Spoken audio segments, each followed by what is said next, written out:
ಪಕ್ಷ ರಾಜಕೀಯ ಮತ್ತು ಅಧಿಕಾರದ ರಾಜಕಾರಣದಲ್ಲಿ ಈ ಗುಂಪು ರಾಜಕೀಯ ಮತ್ತು ಒಳಗಿನ ಈ ದಂಗಲ್ಲು ನಿರಂತರವಾದದ್ದು. ಅದು BJP ಅಂತಿಲ್ಲ, JDS ಅಂತಿಲ್ಲ, ಕಾಂಗ್ರೆಸ್ ಅಂತಿಲ್ಲ. 2 ಅಂಕಿಯಿಂದ 3 ಅಂಕಿಯ ಸ್ಥಾನಕ್ಕೆ 136 ಸೀಟನ್ನು ಭರ್ಜರಿಯಾಗಿ ಬಹುಮತದ ಒಂದು ಸರ್ಕಾರವನ್ನು ತರುವುದಕ್ಕೆ ಕಾರಣವಾದಂಥ ಅದು ಸೇರಬೇಕಾದದ್ದು DKC ಅವರಿಗೆ ಅನ್ನೋದ್ರ ಬಗ್ಗೆ ಯಾರದ್ದು 2 ಮಾತಿಲ್ಲ. ಅದು ಇವತ್ತಿಗೂ ಸತ್ಯ. 5 ಗ್ಯಾರಂಟಿಗೆ ಹಣ ಹೊಂದಿಸುವುದು ಹೇಗೆ, ಅದಕ್ಕೆ ತಕ್ಕಾಗಿ ಎಲ್ಲೆಲ್ಲಿ ಬೆಲೆ ಏರಿಕೆಯನ್ನು ಮಾಡಬಹುದು, ಜನಸಾಮಾನ್ಯರಿಗೆ ಎಲ್ಲೆಲ್ಲಿ ಬರೆ ಹಾಕಬಹುದು, ಅದೆಲ್ಲವನ್ನು ವ್ಯವಸ್ಥಿತವಾಗಿ ಮಾಡ್ಕೊಳ್ತಾ ಬರ್ತಾರೆ. ಮುಖ್ಯವಾಗಿ ನೇಹಾಳ ಬರ್ಬರ ಕೊಲೆ, ಅದಕ್ಕೆ ಗಡುವನ್ನು ಕೊಟ್ಟಿತ್ತು ಅವರ ತಂದೆಗೆ. ಆದರೆ ಒಂದೇ ಒಂದು ಇಂಚು ತನಿಖೆಯ ಪ್ರಗತಿ ಜನರ ಮುಂದೆ ಬಂದಿಲ್ಲ. DKC ಬಣ, ಸಿದ್ದು ಬಣ, ಎಲ್ಲರೂ ಅವರ ವಿರುದ್ಧ ಇವರು, ಇವರ ವಿರುದ್ಧ ಅವರು ಹೇಳಿಕೆಗಳನ್ನು ಕೊಡ್ಲಿಕ್ಕಿದ್ದರಲ್ಲಿ ಮುಂದಾಗ್ತಾ ಇದ್ದಾರೆ ಹೊರತು ಕರ್ನಾಟಕದ ಭವಿಷ್ಯದ ಬಗ್ಗೆ ಮಾತಾಡ್ತಾ ಇಲ್ಲ, ಕರ್ನಾಟಕದ ವರ್ತಮಾನದ ಬಗ್ಗೆ ಮಾತಾಡ್ತಾ ಇಲ್ಲ, ಕರ್ನಾಟಕದ ಜನಜೀವನದ ಬಗ್ಗೆ ಮಾತಾಡ್ತಾ ಇಲ್ಲ.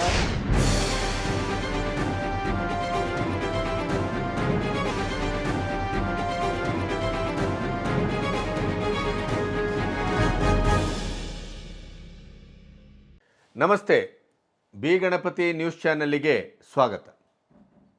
ಇಲ್ಲಿಯವರೆಗೆ DCMಗಳ ಸಂಖ್ಯೆ ಹೆಚ್ಚಿಸಿ, ಜಾತಿವಾರು ವರ್ಗವಾರು DCMಗಳು ಬೇಕು ಅಂತ ಹೇಳಿ ಸಿದ್ದರಾಮಯ್ಯನವರ ತುತ್ತೂರಿಯನ್ನೇ ಊದುವ, ದಿನಕಾಯಕ ಮಾಡುವಂಥ ಜಮೀರ್ ಅಹಮದ್ ಇರ್ಬೋದು, ಸತೀಶ್ ಜಾರಕಿಹೊಳಿ ಇರ್ಬೋದು, KM ರಾಜಣ್ಣ ಇರ್ಬೋದು, ಈ ಥರದವರು ಈ ಲೋಕಸಭಾ ಚುನಾವಣೆಯ ನಂತರ ಈ ಕೂಗನ್ನು ಮತ್ತೆ ಹರಿಬಿಟ್ರು. ಲೋಕಸಭೆಯ ಮೊದಲು ಈ ಚರ್ಚೆ ಇತ್ತು, ಆದರೆ ಆ ಚರ್ಚೆ CM ಕುರ್ಚಿಯ ಬಗ್ಗೆ ಇತ್ತು. ಆ CM ಕುರ್ಚಿಯ ಇಡೀದಾದಂಥ ಒಂದು ಮಾತುಕತೆ ಮತ್ತು ಚರ್ಚೆ, ಆ ದಂಗಲ್ಲು ತಾತ್ಕಾಲಿಕವಾದಂಥ ವಿರಾಮವನ್ನು ಪಡ್ಕೊಂಡಿತ್ತು 2024ರ ಲೋಕಸಭಾ ಚುನಾವಣೆಯ ಕಾರಣಕ್ಕಾಗಿ.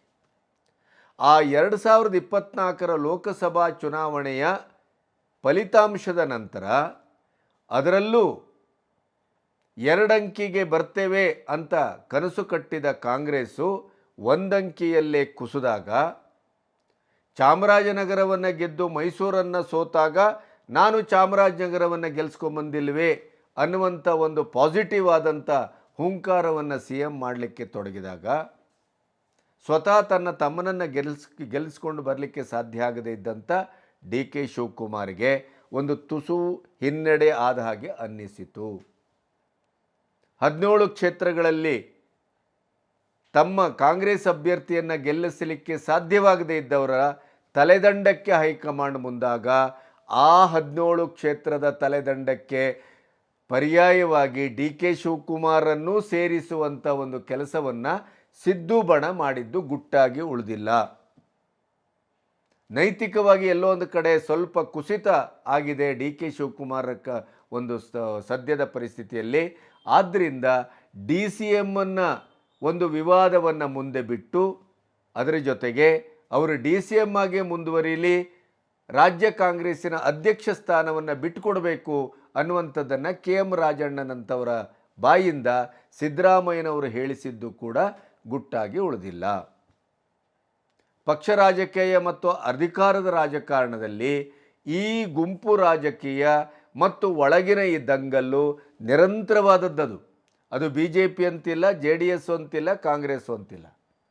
ಅಧಿಕಾರ ಎಲ್ಲಿದೆಯೋ ಅಲ್ಲಿ ಪೊಲಿಟಿಕ್ಸಲ್ಲಿ ಗುಂಪು ರಾಜಕೀಯ ಮತ್ತು ಅವರ ಹಿಂಬಾಲಕರು, ಒಂದಿಮಾಗದರು, ಅವರ ಮೂಲಕ ತಾವು ಹೇಳಬೇಕಾದದ್ದನ್ನು ಹೇಳಿಸುವ ನಾಯಕತ್ವ, ಇವೆಲ್ಲವೂ ಸಾಮಾನ್ಯವಾದಂಥ ವಿಚಾರ.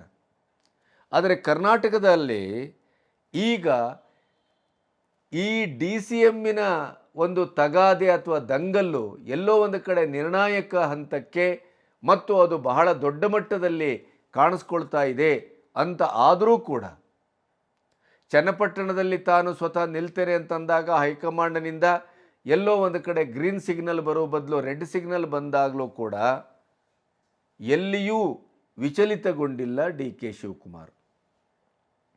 DK ಶಿವಕುಮಾರ್ ತನ್ನದೇ ಆದಂಥ ಮೌನ, ತನ್ನದೇ ಆದಂಥ ಜಾರಿಕೊಳ್ಳುವಿಕೆ ಇತ್ಯಾದಿಗಳನ್ನು ಮುಂದುವರಿಸಿದಾಗ ಸಾರ್ವಜನಿಕವಾಗಿ ಏನನ್ನಿಸ್ತು, ಸ್ವತಃ ತಮ್ಮನನ್ನು ಗೆಲ್ಲಿಸ್ಕೊಂಬರ್ಲಿಕ್ಕಾಗಿಲ್ಲ. 17 ಜನರ ತಲೆದಂಡದ ಪ್ರಶ್ನೆ ಮುಂದಿದೆ.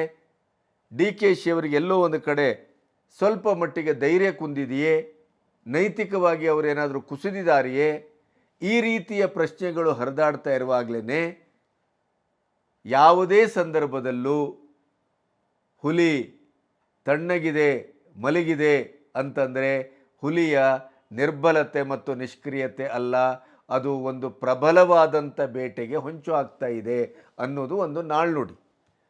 ಅದೇ ರೀತಿಯಲ್ಲಿ ಶಿವಕುಮಾರ್ ಈಗ ಕೆಂಪೇಗೌಡ ಜಯಂತಿಯ ವೇದಿಕೆಯಲ್ಲಿ ಒಕ್ಕಲಿಗರ ಸಮುದಾಯದ ಸ್ವಾಮೀಜಿಗಳೇ ಚಂದ್ರಶೇಖರ್ ಸ್ವಾಮೀಜಿಯವರು ಸ್ವತಃ ಮುಖ್ಯಮಂತ್ರಿಗಳ ಎದುರು ಸಮಕ್ಷಮದಲ್ಲಿ ನಿಮಗೆ ಅನುಭವ ಆಗಿದೆ, 14ರಿಂದ 15 ಬಜೆಟ್ ಮಂಡಿಸಿದ್ದೀರಿ, 2 ಬಾರಿ ಮುಖ್ಯಮಂತ್ರಿಗಳಾಗಿದ್ದೀರಿ, ರಾಜಕೀಯ ಜೀವನದ ಎಲ್ಲ ಔನ್ನತ್ಯವನ್ನು ನೀವು ಕಂಡಿದ್ದೀರಿ. ಆದ್ದರಿಂದ ನೀವು ದೊಡ್ಡ ಮನಸ್ಸು ಮಾಡಿ ಒಕ್ಕಲಿಗ ಸಮುದಾಯದ ಪ್ರಶ್ನಾತೀತ ನಾಯಕ ಡಿ ಕೆ ಶಿವಕುಮಾರ್ ಅವರಿಗೆ ಮುಖ್ಯಮಂತ್ರಿ ಪದವಿಯನ್ನು ಬಿಟ್ಟುಕೊಡಿ. ನೀವು ಮನಸ್ಸು ಮಾಡಿ ಅದನ್ನು ನೀವು ನಮಗೆ ಕರುಣಿಸಬೇಕು, ಒದಗಿಸಬೇಕು ಅನ್ನುವಂಥ ಮಾತನ್ನು ಒಕ್ಕಲಿಗ ಸಮುದಾಯದ ಸಭೆಯಲ್ಲಿ, ಕೆಂಪೇಗೌಡ ಜಯಂತಿಯ ಸಭೆಯಲ್ಲಿ ಸ್ವತಃ ಮುಖ್ಯಮಂತ್ರಿಯವರ ಎದುರು ಒಕ್ಕಲಿಗರ ಸ್ವಾಮೀಜಿ ಚಂದ್ರಶೇಖರ್ ಸ್ವಾಮೀಜಿ ಅವರು ಈ ಮಾತನ್ನು ಹೇಳಿದರು. ನಮ್ಮ ಹುಲಿ ಅಂತ ಇರ್ತಕ್ಕಂಥ ನಮ್ಮ ಅನಿಸಿಕೆ ಏನು, ನಮ್ಮ ಡಿ ಕೆ ಶಿವಕುಮಾರ್ ಅವರು ಮುಖ್ಯಮಂತ್ರಿಗಳಾಗಬೇಕು ಅಂತಕ್ಕಂಥದ್ದು ನಮ್ಮ ಅನಿಸಿಕೆ. ಈಗ ಅದು ಬೆಂಕಿಯ ಹಾಗೆ ಹೊತ್ಕೊಳ್ತಾ ಇದೆ. ಉರಿಯುವ ಬೆಂಕಿಗೆ ತುಪ್ಪದ ಕೊಡವನ್ನೇ ಸುರಿದ ಹಾಗೆ ಅದು ಕರ್ನಾಟಕದಿಂದ ದೆಹಲಿಯವರೆಗೂ ಮುಟ್ಟಿದೆ. ಭಾಗಶಃ ಸಂಪುಟ ದೆಹಲಿಯಲ್ಲಿದೆ. ರಾಜ್ಯದ ಸಂಸದರೊಟ್ಟಿಗೆ ಒಂದು ಮುಖಾಮುಖಿಯಾಗುವಂಥ ಸಂದರ್ಭದಲ್ಲಿ ರಾಜ್ಯ ಸರ್ಕಾರ ಇದೆ. ಇದೇ ಸಂದರ್ಭದಲ್ಲಿ ಈ ಮುಖ್ಯಮಂತ್ರಿ ಕುರ್ಚಿಗೇ ಇವತ್ತು ಒಂದು ಚರ್ಚೆ ಮುನ್ನೆಲೆಗೆ ಬಂದಿದೆ.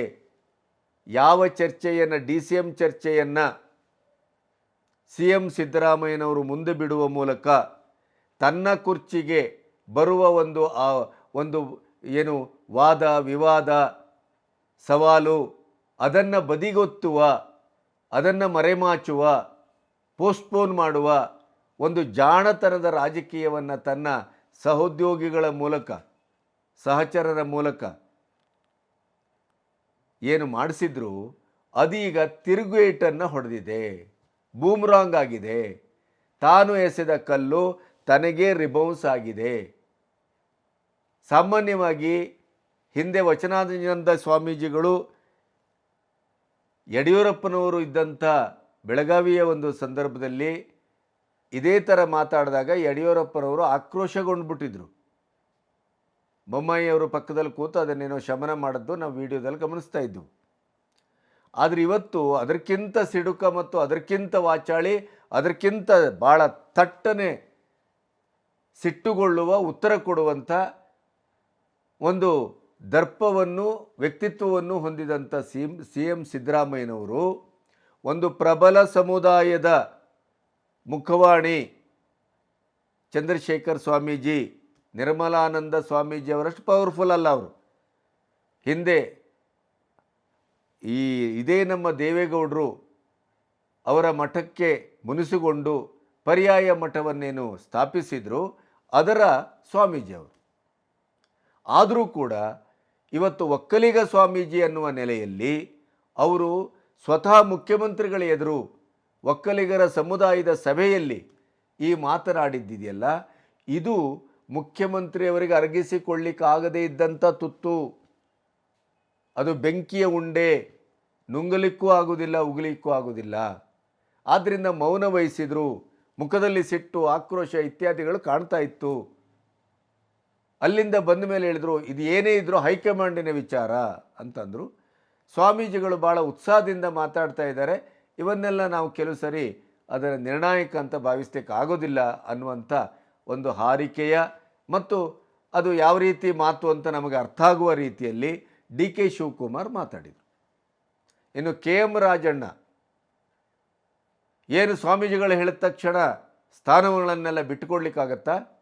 ಇವತ್ತು ನಾನು ಕಾವಿ ಉಟ್ಕೊಂಡು ಅವರ ಪೀಠದ ಸ್ವಾಮೀಜಿ ಆಗ್ತೇನೆ ಅಂತ ಹೇಳಿದ್ರೆ ಅವರು ಸ್ವಾಮೀಜಿ ಪೀಠವನ್ನು ಬಿಟ್ಟುಕೊಡ್ಲಿಕ್ಕಾಗತ್ತಾ? ನೆನಪಿಡಿ, ಈ 5 ವರ್ಷ ಅಷ್ಟೇ ಅಲ್ಲ, ಮುಂದಿನ 2028ರ ಚುನಾವಣೆಗೆ ಕೂಡ ಅಲ್ಲಿಯೂ ಸಿ ಎಂ ಸಿದ್ದರಾಮಯ್ಯನವರೇ ನಮ್ಮ ನಾಯಕರು, ಅವರೇ ಮತ್ತೆ ಮುಖ್ಯಮಂತ್ರಿ ಆಗ್ತಾರೆ. 10 ವರ್ಷ ಅವಿಚ್ಛಿನ್ನವಾಗಿ ಸಿದ್ದರಾಮಯ್ಯನವರೇ ಮುಖ್ಯಮಂತ್ರಿಗಳು ಅನ್ನುವಂಥ ಮಾತನ್ನು ಬಹಳ ಗಟ್ಟಿಯಾಗಿ ಹೇಳಿದರು. ಇದು ಈ ಹೊತ್ತಿನ ಬಹಳ ಪ್ರಖರವಾದಂಥ ಒಂದು ವಿದ್ಯಮಾನ. ಆದರೆ ದೌರ್ಭಾಗ್ಯದ ವಿಚಾರ ಅಂತಂದರೆ ಇದನ್ನು 2-3 ಆ್ಯಂಗಲಲ್ಲಿ ನೋಡ್ಬೋದು. ಒಂದು, ಅಧಿಕಾರದ ರಾಜಕಾರಣ, ಮತ್ತು ಡಿ ಕೆ ಶಿಯವರು ಮತ್ತು ಸಿದ್ದರಾಮಯ್ಯನವರ ಮಧ್ಯೆ 14 ತಿಂಗಳ ಹಿಂದೆ ದೆಹಲಿಯಲ್ಲಿ ಏನು ತಾ ಮುಖ್ಯಮಂತ್ರಿ ಅನ್ನುವಂಥ ಒಂದು ಫೈಟ್ ಏನಿತ್ತು, 2 ಅಂಕಿಯಿಂದ 3 ಅಂಕಿಯ ಸ್ಥಾನಕ್ಕೆ 136 ಸೀಟನ್ನು ಭರ್ಜರಿಯಾಗಿ ಬಹುಮತದ ಒಂದು ಸರ್ಕಾರವನ್ನು ತರುವುದಕ್ಕೆ ಕಾರಣವಾದಂಥ ಅದರ 90% ಹವಿರ್ಭಾಗ ಅದು ಸೇರಬೇಕಾದದ್ದು ಡಿ ಕೆ ಶಿಯವರಿಗೆ ಅನ್ನೋದ್ರ ಬಗ್ಗೆ ಯಾರದ್ದು 2 ಮಾತಿಲ್ಲ. ಅದು ಇವತ್ತಿಗೂ ಸತ್ಯ. ಡಿ ಕೆ ಶಿಯವರೇ ಮುಖ್ಯಮಂತ್ರಿ ಆಗಬೇಕಿತ್ತು ಹಾಗೆ ನೋಡಿದರೆ. ಆದರೆ ಮುಂಬರುವ 2024ರ ಚುನಾವಣೆ ಮತ್ತು ಒಂದು ಮಾಸ್ ಲೀಡರ್ಶಿಪ್ಪು, ಸಿದ್ದರಾಮಯ್ಯನವರ ಧೀಮಂತ ನಾಯಕತ್ವ ಯಶಸ್ವಿಯಾಗಿ 5 ವರ್ಷವನ್ನು ಪೂರೈಸಿದ್ದು, ಈ ಎಲ್ಲ ಹಿನ್ನೆಲೆಯಲ್ಲಿ ಸಾಮುದಾಯಿಕವಾಗಿ ರಾಜ್ಯಾದ್ಯಂತ ಕಾಂಗ್ರೆಸ್ಸಿನ ಒಂದು ಪ್ರಭುತ್ವವನ್ನು ಉಳಿಸ್ಕೋಬೇಕು ಅಂತಾದರೆ ಅದಕ್ಕೆ ಡಿ ಕೆ ಶಿಕ್ಕಿಂತ ಸಿ ಎಂ ಸಿದ್ದರಾಮಯ್ಯನವರಾಗೋದೇ ಹೆಚ್ಚು ಸೂಕ್ತ ಅನ್ನುವಂಥದ್ದು. ಯಾಕೆಂದರೆ ಮುಖ್ಯವಾಗಿ 2024ರ ಲೋಕ ಚುನಾವಣೆ ಅದನ್ನು ದೃಷ್ಟಿಯಲ್ಲಿಟ್ಟುಕೊಂಡು ಮಾಡಿದರು. ಪ್ರಾಯಶಃ ಅದು ಡಿ ಕೆ ಶಿಯವರಿಗೆ ಸೋನಿಯಾ ಗಾಂಧಿಯವರು, ಪ್ರಿಯಾಂಕಾ ಗಾಂಧಿ ಮತ್ತು ರಾಹುಲ್ ಗಾಂಧಿಯವರು ಸ್ಪಷ್ಟವಾಗಿ ಅವರಿಗೆ ಆಶ್ವಾಸನೆ ಕೊಟ್ಟಿದ್ದಾರೆ. 2.5-3 ವರ್ಷದ ನಂತರ ನೀವೇ ಸಿ ಎಮ್ಮು. ಆ ಆಶ್ವಾಸನೆಯಿಂದಲೇ ಡಿ ಕೆ ಶಿಯವರು ಅತ್ಯಂತ ಭರವಸೆಯಿಂದಿದ್ದಾರೆ ಮತ್ತು ಅದಕ್ಕೆ ಎಲ್ಲಿಯೂ ಅವರು ಹೆಚ್ಚು ತಲೆ ಕೆಡಿಸ್ಕೊಳ್ಳಿಕ್ಕೆ ಹೋಗಿಲ್ಲ ಅನ್ನೋದು ಈ 14 ತಿಂಗಳಲ್ಲಿ ನಮಗೆ ಗೊತ್ತಾಗುತ್ತೆ. ಹಾಗಾಗಿ ಡಿ ಕೆ ಶಿಯವರು ಮತ್ತೆ ಮುಖ್ಯಮಂತ್ರಿ ಆಗಬೇಕು ಅನ್ನೋದು ಅವರ ಅರ್ಹತೆ, ಅವರ ಹೋರಾಟ ಮತ್ತು ಈ ಸರ್ಕಾರದ ರಚನೆಯಲ್ಲಿ ಅವರಿಗಿರುವಂಥ ಪಾಲು ಮತ್ತು ಅದು ಹಕ್ಕು ಅದು ಅನ್ನೋದು ಪ್ರಶ್ನಾತೀತ. ಆದರೆ ಈ ಕಾವಿ ಸ್ವಾಮೀಜಿಗಳೆಲ್ಲ ಯಾರ್ಯಾರು ಮುಖ್ಯಮಂತ್ರಿ ಆಗಬೇಕು, ಯಾರ್ಯಾರು ಮಂತ್ರಿಗಳಾಗಬೇಕು, ಈ ಎಲ್ಲ ನಿರ್ಣಾಯಕವಾದಂಥ ಮಾತುಗಳನ್ನು ಇವರು ಆಡಲಿಕ್ಕೆ ಶುರು ಮಾಡಿದರೆ, ಈಗಾಗದರೆ ಲಿಂಗಾಯತ ಸ್ವಾಮಿಗಳು, ಕುರುಬರು ಸ್ವಾಮಿಗಳು ಇತ್ಯಾದಿ ದಲಿತ ಸಮುದಾಯಕ್ಕೂ ಸ್ವಾಮೀಜಿಗಳಿದ್ದಾರೆ. ಈ ಎಲ್ಲ ರೀತಿಯ ಸ್ವಾಮೀಜಿಗಳು ನಮ್ಮ ಸಮುದಾಯಕ್ಕೆ ಮುಖ್ಯಮಂತ್ರಿಗಳು ಬೇಕು, ಮಂತ್ರಿಗಳು ಬೇಕು ಅಂತೆಲ್ಲ ಹೊರಟ್ರೆ ಕೊನೆಗೆ ಮಠದ ಕಥೆ ಏನು, ರಾಜಕೀಯದ ಕಥೆ ಏನು, ಈ ರಾಜ್ಯದ ಕಥೆ ಏನು, ಧರ್ಮದ ಕಥೆ ಏನು, ಏನು ಮಾಡಲಿಕ್ಕೆ ಹೊರಟಿದ್ದಾರೆ ಇವರು? ಏನು ಕತೆ? ಸ್ವಾಮೀಜಿಗಳಿವತ್ತು ತಮ್ಮ ಮಠಮಾನ್ಯಗಳಲ್ಲಿ ಕೂತು ತಮ್ಮ ಸಮುದಾಯವನ್ನು ಸಾತ್ವಿಕವಾಗಿ, ಅವರನ್ನು ಬೌದ್ಧಿಕವಾಗಿ ಮತ್ತು ಆತ್ಮಾನುಸಂಧಾನದ ಮೂಲಕ ಒಂದು ಆತ್ಮೋದ್ಧಾರದ ಇಡೀ ಸಮಾಜವನ್ನು ಕಟ್ಟಬೇಕಾದಂಥ ಗುರುತರ ಜವಾಬ್ದಾರಿ, ಶೈಕ್ಷಣಿಕವಾಗಿ, ಸಾಮಾಜಿಕವಾಗಿ, ಸಾಂಸ್ಕೃತಿಕವಾಗಿ, ಆಧ್ಯಾತ್ಮಿಕವಾಗಿ ಅವರನ್ನು ಅಭಿವೃದ್ಧಿಯತ್ತ ಮತ್ತು ಔನ್ನತ್ಯದತ್ತ ಮುಖ ಮಾಡಿಸುವಲಿಕ್ಕೆ ಒಂದು ಆಜ್ಞಾಪೀಠದಲ್ಲಿ ಕೂತವರು ಇಡೀ ದಿನ ರಾಜಕೀಯವನ್ನೇ ಮಾಡ್ತಾರೆ ಅಂತಾದರೆ ಆ ಮಠಗಳು ಯಾಕೆ ಇರಬೇಕು ಮತ್ತು ಆ ಮಠಗಳ ಮಹತ್ವ ಏನು, ಆ ಮಠಗಳ ಪರಿಸ್ಥಿತಿ ಏನು? ಈ ಸ್ವಾಮೀಜಿಗಳೆಲ್ಲ ಲೌಕಿಕದ ಬಗ್ಗೆ ಇಷ್ಟು ಯೋಚನೆ ಮಾಡಲಿಕ್ಕೆ ಶುರು ಮಾಡಿದರೆ ಕಾವಿ ತೆಗೆದವರು ಖಾದಿ ಹಾಕೋದು ಹೆಚ್ಚು ಒಳ್ಳೆಯದಲ್ವೇ ಅನ್ನೋ ಪ್ರಶ್ನೆಯನ್ನು ನಮಗೆ ಹುಟ್ಟುಕೊಳ್ತದೆ. ಅದರ ಜೊತೆಗೆ ಕರ್ನಾಟಕ ಒಂದು ದೌರ್ಭಾಗ್ಯದ ಕರ್ನಾಟಕ. ಇವತ್ತು ಪ್ರತಿಯೊಂದು ಬೆಲೆ ಏರಿಕೆ, ಖಜಾನೆ ಖಾಲಿ, ಯಾವ ಅನುದಾನವೂ ಇಲ್ಲ, ಯಾವ ಅಭಿವೃದ್ಧಿಯೂ ಇಲ್ಲ. ಕರಾವಳಿ ಕರ್ನಾಟಕದಲ್ಲಿ, ಮಲೆನಾಡಲ್ಲಿ ಅತ್ಯಂತ ತುರುಸಿನ ಮಳೆ ಆಗ್ತಾ ಇದೆ, ಅನಾಹುತಗಳಾಗ್ತಾ ಇದೆ. ಯಾರೂ ಅದರ ಬಗ್ಗೆ ಕಿವಿ ಕೊಡ್ತಾ ಇಲ್ಲ. ಬಹುತೇಕ ಸಂಪುಟ ದೆಹಲಿಯಲ್ಲಿದೆ. ಆಮೇಲೆ ಎಲೆಕ್ಷನ್ ಆದಮೇಲೆ ಪೂರ್ಣವಾಗಿ 5 ಗ್ಯಾರಂಟಿಗೆ ಹಣ ಹೊಂದಿಸುವುದು ಹೇಗೆ ಅದಕ್ಕೆ ತಕ್ಕಾಗಿ ಎಲ್ಲೆಲ್ಲಿ ಬೆಲೆ ಏರಿಕೆಯನ್ನು ಮಾಡ್ಬೋದು, ಜನಸಾಮಾನ್ಯರಿಗೆ ಎಲ್ಲೆಲ್ಲಿ ಬರೆ ಹಾಕ್ಬೋದು, ಅದೆಲ್ಲವನ್ನು ವ್ಯವಸ್ಥಿತವಾಗಿ ಮಾಡ್ಕೊಳ್ತಾ ಬರ್ತಾ ಇದೆ. ಯಾವುದೇ ಒಂದು ಸುಭಿಕ್ಷವಾದಂಥ ಆಡಳಿತವೂ ಇಲ್ಲ, ಕ್ರಿಯಾಶೀಲವಾದಂಥ ಸರ್ಕಾರವೂ ಇಲ್ಲ.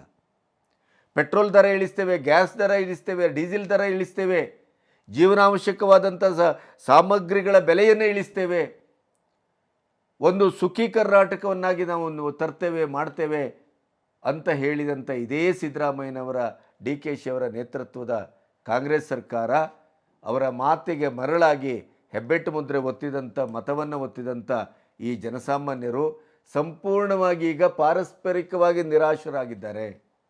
ಸರ್ಕಾರವೂ ಉಮೇದಿನಲ್ಲಿಲ್ಲ, ಸರ್ಕಾರವೂ ಕ್ರಿಯಾಶೀಲವಾಗಿಲ್ಲ. ಏನಕ್ಕೇನ ನಾವು BJPಯ ವಿರುದ್ಧ ಅಧಿಕಾರಕ್ಕೆ ಬರಲೇಬೇಕು ಅನ್ನುವ ಕಾರಣಕ್ಕಾಗಿ ಯಾವುದೋ ತಲೆತಿರ್ಕ ಸ್ಟ್ರಾಟಜಿ ಮಾಡುವವನು ಈ ಬಿಟ್ಟಿ ಭಾಗ್ಯಗಳ ಕನಸು ತೋರಿಸಿದ. ಇವರು ಒದರೇ ಬಿಟ್ಟರು. ಆದರೆ ಇವತ್ತು 60,000 ಕೋಟಿಯನ್ನು ಎಲ್ಲಿ ತರೋದು? ಜನಸಾಮಾನ್ಯರಿಗೆ ಬರೆ ಹಾಕಬೇಕು, ಬರ್ಬಾದ್ ಕರ್ನಾಟಕ ಮಾಡಬೇಕು, ಖಜಾನೆ ಲೂಟಿ ಮಾಡಬೇಕು.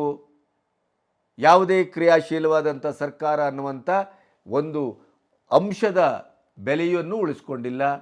ಇಷ್ಟಾಗಿಯೂ ಬೆಲೆ ಏರಿಕೆ ಗಗನಕ್ಕೆ ಏರ್ತಾ ಇದ್ದರೂ ಕೂಡ ಪ್ರಿಯಾಂಕಾ ಖರ್ಗೆ ಅವರು ತಮ್ಮ ಮಾಮೂಲಿ ದಾಟಿಯಲ್ಲಿ ಭ್ರಮಿತರಾಗಿ, ಬುದ್ಧಿಭ್ರಮಣೆಯೋ ಇನ್ನೊಂದು ಭ್ರಮಣೆಯೋ ಒಂದು ಅರ್ಥ ಆಗ್ತಾ ಇಲ್ಲ. ಪ್ರಧಾನಿ ಮೋದಿಯವರ ಬಾಗಿಲಿಗೆ ಹೋಗಿ ಪ್ರತಿಭಟನೆ ಮಾಡಿ, ಮುಖ್ಯಮಂತ್ರಿ ಮನೆಗೆ ಬಂದು ಪ್ರತಿಭಟನೆ ಮಾಡೋದು ಏನಿದೆ BJP ಅವರಿಗೆ ಇತ್ಯಾದಿ ಹುಚ್ಚುಚ್ಚಾಗಿ ಮಾತಾಡೋದನ್ನು ಮುಂದುವರಿಸಿದ್ದಾರೆ. ಮಾತೆತ್ತಿದ್ರೆ ಪ್ರಧಾನಿ, ಮಾತೆತ್ತಿದ್ರೆ ಕೇಂದ್ರ ಸರ್ಕಾರ. ಇವರು ಏನು ಮಾಡ್ತಾ ಇದ್ದಾರೆ, ಇಲ್ಲಿ ಕಡ್ದುಳಿಸ್ತಾ ಇದ್ದಾರೆ? ನೋ. ಹಾಗೆಯೇ ಎಲ್ಲ ಈ ಕಾಂಗ್ರೆಸ್ಸಿನ 136 ಶಾಸಕರು ಸುಭಿಕ್ಷವಾಗಿದ್ದಾರೆ, ಏನೂ ಸಮಸ್ಯೆ ಇಲ್ಲ.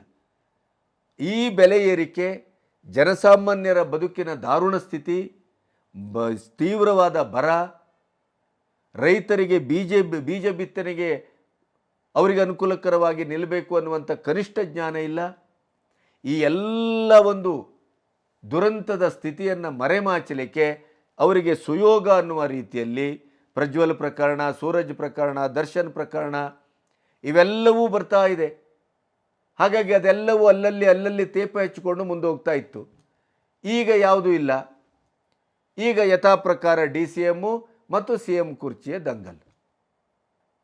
ಬಹುಶಃ ಈ ಎರಡು ದಂಗಲ್ಗಳಲ್ಲಿ, ಈ ಎರಡು ರಾಜಕೀಯದ ಕುರ್ಚಿಯ ಹೋರಾಟಗಳಲ್ಲಿ ನಿಜವಾದ ಕರ್ನಾಟಕದ ಸಮಸ್ಯೆ ಮತ್ತು ಜನರ ಬವಣೆ ಮರೆಮಾಚುವಂಥ ಒಂದು ತೇಪೆ ಹಾಕುವಂಥ ಕೆಲಸವು ನಡೀತಾ ಇದೆಯಂತ ಡೌಟ್ ಬರ್ತಾ ಇದೆ. ನೇಹನ ಪ್ರಕರಣಕ್ಕೆ ಯಾವುದೇ ಉತ್ತರ ಇಲ್ಲ, ಅಂಜಲಿ ಪ್ರಕರಣಕ್ಕೆ ಯಾವುದೇ ಉತ್ತರ ಇಲ್ಲ. ಮತ್ತೆ ಕೊಲೆಗಳಾಗ್ತಾ ಇವೆ, ಮತ್ತೆ ಸುಲಿಗೆಗಳಾಗ್ತವೆ, ಮತ್ತೆ ರೇಪ್ಗಳಾಗ್ತಾ ಇದೆ. ಇದು ಯಾವುದಕ್ಕೂ ಸರ್ಕಾರ ಗಮನ ಕೊಡ್ತಾ ಇಲ್ಲ. ಮುಖ್ಯವಾಗಿ ನೇಹಾಳ ಬರ್ಬರ ಕೊಲೆ, ಅದಕ್ಕೆ ಗಡುವನ್ನು ಕೊಟ್ಟಿತ್ತು ಅವರ ತಂದೆಗೆ. ಆದರೆ ಒಂದೇ ಒಂದು ಇಂಚು ತನಿಖೆಯ ಪ್ರಗತಿ ಜನರ ಮುಂದೆ ಬಂದಿಲ್ಲ. ಯಾವುದೇ ರೀತಿಯಲ್ಲಿ ಅವರದೇ ಶಾಸಕರು ಹೇಳ್ತಾ ಇದ್ದಾರೆ, ನಮಗೆ ಅನುದಾನ ಇಲ್ಲ, ಅಭಿವೃದ್ಧಿ ಇಲ್ಲ, ಅಧಿಕಾರವಂತೂ ಇಲ್ಲವೇ ಇಲ್ಲ. ಯಾವುದೂ ಇಲ್ಲದೆ ಇದ್ದರೆ ನಾವು ಯಾಕೆ ಶಾಸಕರಾಗಿರಬೇಕು, ಶಾಸಕ ಸ್ಥಾನವನ್ನು ತ್ಯಾಗ ಮಾಡ್ತೇವೆ ಅನ್ನುವಂಥ ಒಂದು ಪರಿಸ್ಥಿತಿಗೆ ಬಂದು ನಿಂತಿದೆ. ಎಂಥ ಕರ್ನಾಟಕದ ಸ್ಥಿತಿ ಇದು, ಎಂಥ ದುರಂತ ಇದು. ಇಡೀದಾಗಿ ಸರ್ಕಾರ ಜನರ ಬಗ್ಗೆ ಯೋಚನೆ ಮಾಡಬೇಕಾಗಿತ್ತು. ಸರ್ಕಾರ ಇಡೀ ರಾಜ್ಯದ ಅಭಿವೃದ್ಧಿ ಬಗ್ಗೆ ಯೋಚನೆ ಮಾಡಬೇಕಾಗಿತ್ತು. ಇಡೀ ಕ್ಷೇತ್ರದ ಅಥವಾ ಇತ್ಯಾದಿಗಳ ಮತ್ತು ಈಗ ಮಳೆಗಾಲ, ಈ ಮಳೆಗಾಲಕ್ಕೆ ಸಂಬಂಧಪಟ್ಟು ಅದರ ಉತ್ತರ ಮತ್ತು ಪೂರ್ವದಲ್ಲಿ ಏನೇನು ಕೆಲಸ ಆಗಬೇಕು ಅದರ ಬಗ್ಗೆ ಯೋಚನೆ ಮಾಡಬೇಕಿತ್ತು. ನೋ, ಜನರ ಬಗ್ಗೆ ಕಾಳಜಿ ಇಲ್ಲ. ಬೆಲೆಯನ್ನು ಗಗನಕ್ಕೆ ಏರಿಸ್ತಾ ಇದ್ದಾರೆ. ಇನ್ನು ಏನೇನು ಏರಿಸ್ಲಿಕ್ಕುಂಟೋ ಮುಂದೆ ಗೊತ್ತಿಲ್ಲ. ಕೇಳಿದರೆ ಕೇಂದ್ರ ಸರ್ಕಾರಕ್ಕೆ ಬೆಟ್ಟು ತೋರಿಸೋದು, ಕೇಳಿದರೆ ಪಕ್ಕದ ರಾಜ್ಯಗಳಲ್ಲಿ BJP ಆಡಳಿತ ಇಲ್ವೇ, ಅಲ್ಲಿ ನಮಗಿಂತ ಇನ್ನೂ ಜಾಸ್ತಿ ಇದೆ ರೇಟು. ಆ ರಾಜ್ಯದ್ದು ಮರ ಇರೆ, ನಮ್ಮ ರಾಜ್ಯದ ಮಾತಾಡಿ. ನಮ್ಮ ರಾಜ್ಯದ ಕಾನೂನು ಏನಾಗಿದೆ, ನಮ್ಮ ರಾಜ್ಯದ ಜನಜೀವನ ಏನಾಗಿದೆ, ನಮ್ಮ ಜನರ ನಿತ್ಯ ಜೀವನ ಬದುಕು ಏನಾಗಿದೆ.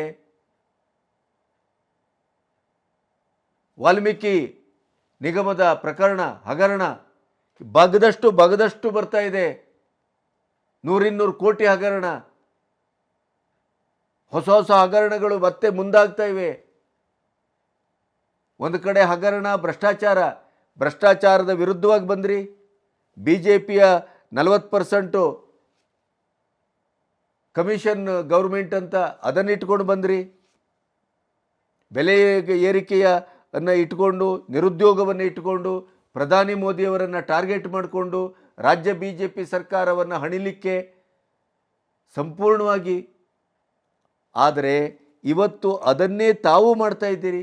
ನಂಬರ್ 1 ಹಗರಣ ಕೇವಲ 14 ತಿಂಗಳಲ್ಲಿ ಸರ್ಕಾರದ ವಿರುದ್ಧ ಅತ್ಯಂತ ವಿಶ್ವಾಸವನ್ನು ಕಳಕೊಂಡಂಥ ಜನಸ್ತೋಮ. ಬೆಲೆ ಏರಿಕೆ ಗಗನಕ್ಕೆ ಮುಟ್ಟಿದೆ. ಗೃಹ ಇಲಾಖೆ ಸಂಪೂರ್ಣವಾಗಿ ಮಕಾಡೆ ಮಲಗಿದೆ. ದರ್ಶನ್ ಒಂದು ಪ್ರಕರಣವನ್ನು ಬಿಟ್ಟರೆ, ಇನ್ಕ್ಲೂಡಿಂಗ್ ಪ್ರಜ್ವಲ್ ಪ್ರಕರಣ, ಸೂರಜ್ ರೇವಣ್ಣನ ಪ್ರಕರಣ, ನೇಹನ ಪ್ರಕರಣ, ಅಂಜಲಿ ಪ್ರಕರಣ, ಹುಬ್ಬಳ್ಳಿಯಲ್ಲಿ ಮೇಲಿಂದ ಮೇಲೆ ಶೂಟೌಟ್ ಆಗ್ತಾ ಇದೆ, ಕಗ್ಗೊಲೆ ಆಗ್ತಾ ಇದೆ. ಯಾವುದನ್ನೂ ಸೀರಿಯಸ್ ಆಗಿ ಗಮನಿಸ್ತಾ ಇಲ್ಲ. ಅರಾಜಕ ಕರ್ನಾಟಕ ಅಕ್ಷರಶಃ ಸಂಪೂರ್ಣವಾಗಿ ಆರ್ಥಿಕವಾಗಿ ದಿವಾಳಿಯಾಗಿದೆ ಕರ್ನಾಟಕ. ಈಗ ಅದನ್ನೆಲ್ಲ ಮರೆಮಾಚಲಿಕ್ಕೆ ಕುರ್ಚಿ ಸಮರ, DKಶ ಬಣ, ಸಿದ್ದು ಬಣ, ಎಲ್ಲರೂ ಅವ್ರ ವಿರುದ್ಧ ಇವರು, ಇವ್ರ ವಿರುದ್ಧ ಅವರು ಹೇಳಿಕೆಗಳನ್ನು ಕೊಡಲಿಕ್ಕಿದ್ದರಲ್ಲಿ ಮುಂದಾಗ್ತಾ ಇದ್ದಾರೆ ಹೊರತು ಕರ್ನಾಟಕದ ಭವಿಷ್ಯದ ಬಗ್ಗೆ ಮಾತಾಡ್ತಾ ಇಲ್ಲ, ಕರ್ನಾಟಕದ ವರ್ತಮಾನದ ಬಗ್ಗೆ ಮಾತಾಡ್ತಾ ಇಲ್ಲ, ಕರ್ನಾಟಕದ ಜನಜೀವನದ ಬಗ್ಗೆ ಮಾತಾಡ್ತಾ ಇಲ್ಲ, ಯಾವುದೇ ರೀತಿಯ ಬೆಲೆ ಏರಿಕೆ ಬಗ್ಗೆ ಮಾತಾಡ್ತಾ ಇಲ್ಲ. ಮುದ್ರಾಂಕ ಶುಲ್ಕ, ಅದು ಇದು, ರಿಜಿಸ್ಟ್ರೇಷನ್ನು ಎಲ್ಲವನ್ನು 1ಕ್ಕೆ 2 ಪಟ್ಟಲ್ಲ 10 ಪಟ್ಟು ಜಾಸ್ತಿ ಮಾಡಿದರೆ ಈಗಾಗಲೇ ಅದರ ಲಿಸ್ಟ್ ಕೊಟ್ಟಿದ್ದೇನೆ ನಾನು. ಹಾಗಾದರೆ ಎಂಥ ದರಿದ್ರ ಸ್ಥಿತಿಯನ್ನು ತಂದಿಟ್ಟರು ಈ ಕರ್ನಾಟಕಕ್ಕೆ. ಹೊರಗಡೆ ನೋಡುವವರಿಗೆ ಒಂದು ರೀತಿಯ ಅವಮಾನ ಕರ್ನಾಟಕ ಕಾಣ್ತಾ ಇದೆ. ಈ ದರ್ಶನ್ನು, ಈ ಸೂರಜ್ಜು, ಈ ಪ್ರಜ್ವಲ್ಲು, ಈ ಥರದ ಕೊಲೆ, ಸುಲಿಗೆ, ರೇಪು, ಇನ್ನೊಂದು ಕಡೆ ಬೆಲೆ ಏರಿಕೆ, ಇನ್ನೊಂದು ಕಡೆ ಸಂಪೂರ್ಣವಾಗಿ ಸರ್ಕಾರಿ ಯಂತ್ರ ಕುಸಿದಿದೆ. ಇದನ್ನು ನಾವು ಹೇಳ್ತಾ ಇದ್ದಲ್ಲ, ಕಾಂಗ್ರೆಸ್ಸಿನ ಶಾಸಕರೇ ಹೇಳ್ತಾರೆ. ಇಂಥ ಪರಿಸ್ಥಿತಿಯಲ್ಲಿ ಪ್ರಾಯಶಃ ನನಗನ್ನಿಸೋದು ಈ CM ಸಿದ್ದರಾಮಯ್ಯನವರ ಕುರ್ಚಿ, ಯಾಕೆಂತಂದರೆ DKಶಿಯವರನ್ನು DCM ಪಟ್ಟಕ್ಕೂ ಅವರಿಗೆ ಒಂದು ರೀತಿಯಲ್ಲಿ ತೊಂದರೆ ತರುವ, ಅವರನ್ನು ಡಿಸ್ಟರ್ಬ್ ಮಾಡುವ, ಅಲ್ಲಿ ನಿಮ್ಮ ಏಕಸ್ವಾಮ್ಯತೆ ಕೂಡ ಉಳಿದಿಲ್ಲ ಅನ್ನೋದನ್ನು ತೋರಿಸಲಿಕ್ಕೆ ಸಿದ್ದು ಬಣ ಪ್ರಯತ್ನ ಮಾಡಿತು. ಆದರೆ ಸಿದ್ದು ಅವರ ಬುಡಕ್ಕೆ ಬೆಂಕಿ ಹಾಕುವ, ಪೆಟ್ರೋಲ್ ಸುರಿಯುವ ಕೆಲಸವನ್ನು ತಣ್ಣಗೆ DKಶಿ ಗುಂಪು ಭಾಳ ಅದ್ಭುತವಾಗಿ ಮಾಡಿತು. ಅದು ಇಡೀ ಒಕ್ಕಲಿಗ ಸಮುದಾಯದ ಸ್ವಾಮೀಜಿಗಳ ಮೂಲಕ. ತಾಕತ್ತು ಯಾವುದು ಅಂತಂದರೆ CM ಸಿದ್ದರಾಮಯ್ಯನವರ ಎದುರೇ ಮುಖಕ್ಕೆ ಹೊಡೆದಾಗೆ, ಇಳಿರಿ ಕುರ್ಚಿ, ನಮ್ಮ ಸಮುದಾಯದ ನಾಯಕನನ್ನು ಏರಿಸಿ ಅನ್ನುವಂಥ ಒಂದು ಪಂಥಾಹ್ವಾನವನ್ನು, ಆಜ್ಞೆಯನ್ನು ಮಾಡುವ ಮಟ್ಟಕ್ಕೆ ಆ ಸಮುದಾಯದ ಮುಖವಾಣಿ ಬಂದು ನಿಂತಿದೆ. ಹಾಗಾಗಿ ಈ ರಾಜ್ಯಕ್ಕೆ ಭವಿಷ್ಯ ಇಲ್ಲ ಅನ್ನುವುದು ಭಾಳ ಸ್ಪಷ್ಟ ಆಗಿದೆ. ಈಗ ಕುರ್ಚಿ ಗಲಾಟೆಯೇ ಪ್ರಮುಖ, ಈ ಬಣ ರಾಜಕೀಯವೇ ಪ್ರಮುಖ, DKಶಿಯೋ ಸಿದ್ದರಾಮಯ್ಯನವರೋ. ಇದರ ಮಧ್ಯೆ ರಾಜ್ಯ ಜನತೆ ಸಂಪೂರ್ಣವಾಗಿ ನಿರ್ಲಕ್ಷ್ಯಕ್ಕೆ ಒಳಗಾದಂಥ ಒಂದು ನಿರ್ಲಕ್ಷ್ಯ ಕರ್ನಾಟಕದ, ದಿವಾಳಿ ಕರ್ನಾಟಕದ, ದೌರ್ಭಾಗ್ಯದ ಕರ್ನಾಟಕದ ಎದುರು ನಾವು ನಿಂತು ಮಾತಾಡ್ತಾ ಇದ್ದೇವೆ ಅನ್ನೋದು ಅತ್ಯಂತ ಖೇದಕರ. ನಮಸ್ತೆ.